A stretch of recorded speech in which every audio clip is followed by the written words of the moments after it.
I got something special for you guys today.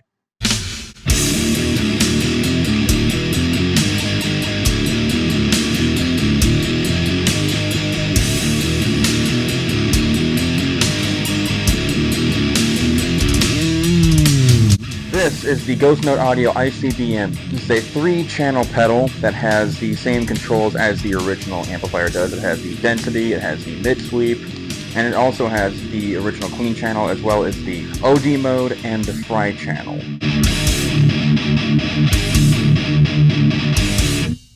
So the big question on everyone's mind is how close does this sound to the original, and how does it do for a Dimebag style tone in general?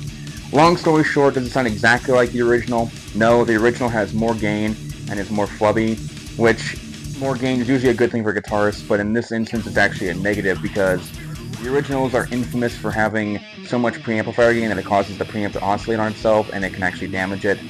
I'm not an amp tech, it's just what I've been told.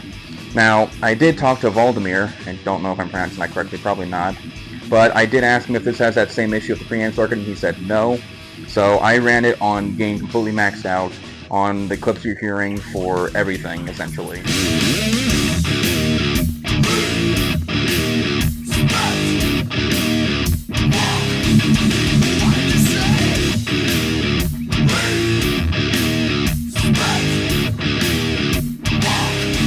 So let's do a proper comparison here. This is going to be both the preamp pedal and then the original X2 on the green channel, with nothing boosting it, going through my vintage G1265 with my old Boogie Street LaCrosse number 91 with a build with Becky Lawrence L500XL on the bridge. No post EQs, no extra EQs, just both the preamps essentially, and then the speaker being mic'd up by a Shure SM57.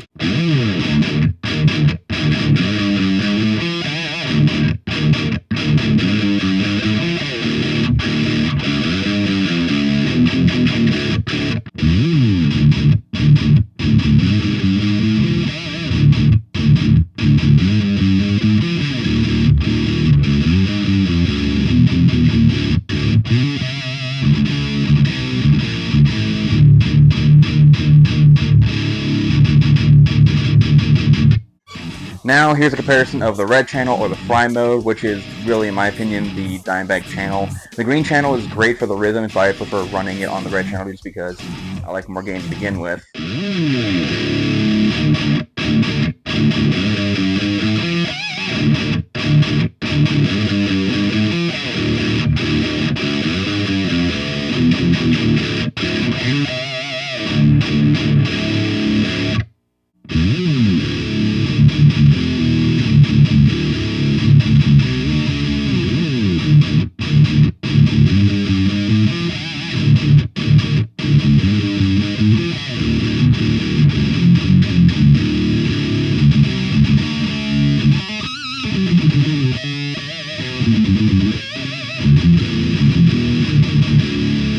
Now let's compare them both boosted. This is being boosted by my vintage MXR 6-band EQ in front of the preamp, so for both of them it's in front, kind of what you do to boost it, so here you go.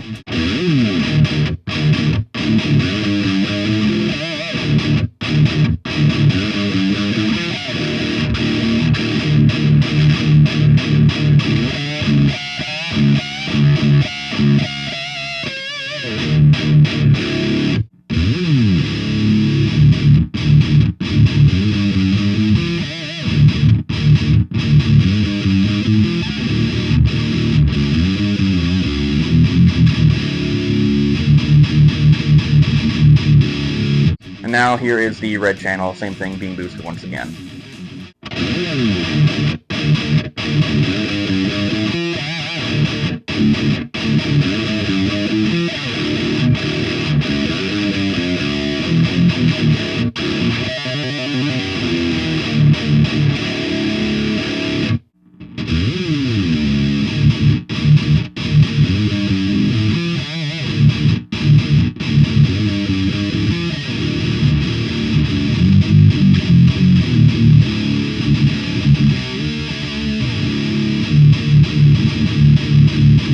I'm actually curious to see how this compares gain structure-wise, not boosted, to the new Warhead amp that came out. So I'm calling you out, Eric, because I know you have one of these too. I want you to compare the gain structure on these, not boosted, and see how close they are to each other.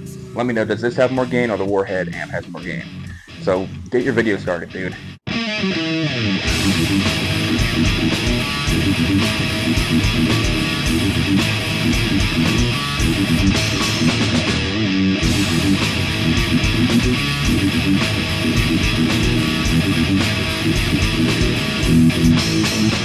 And then for full transparency, the story behind me getting this pedal is that I saw the advertisement for this on Instagram, and I thought it sounded really good. It didn't really detect very much studio fuckery, for a better word. So I hit up Valdemir, if I'm not pronouncing that right again, and I asked him if he'd be interested in me demoing this pedal. He said absolutely, and he heard some of my videos and he thought they sounded really good, which... Alright, don't lie to me here. I'm kidding. So, talking continues on, and I asked him, like, hey, am I going to need to pay for shipping? Am I going to need to send this back to you after a certain time period? And he, out of the kindness of his heart, says I can keep this for myself, on the condition I do not do a biased review, which is my intention to begin with. I don't want to lie to people just because I was gifted something, and then they buy it and they get disappointed. That's one of my worst nightmares when it comes to recommending gear to people. So everything you're hearing in this is not doctored. This is not me trying to make this pedal sound better. And it actually is. This is me trying to show you how the pedal sounds organically. That's why I'm not running any extra EQs in the loop. That's why I'm not running my Apex 104, because I want you just to hear this, with the exception of a boost, because everybody has access to a boost, whether it be a EQ boost like the MXR6 band or the Tube Screamer. Everyone's going to have access to that, and if not, then what are you doing? Get that first. Come on now. In conclusion, though, this does an amazing job. I rate it 5 stars. It is slightly different than the original. It's slightly better in some aspects than the original. It's also a lot more affordable. Overall, if you want that dime bag tone, this is going to have it in the box once you figure out how to dial it in. I have another video explaining how to do that. It's really simple. It's just everything at noon, go from there and copy the original dime bag settings that the X2 has. You can find those online pretty easily. Other than that, once again, very big thank you to Valdemir for sending this to me. I'm going to be keeping this. This is going to be the pedal I use whenever I want a dime bag tone now. And yeah, check it out.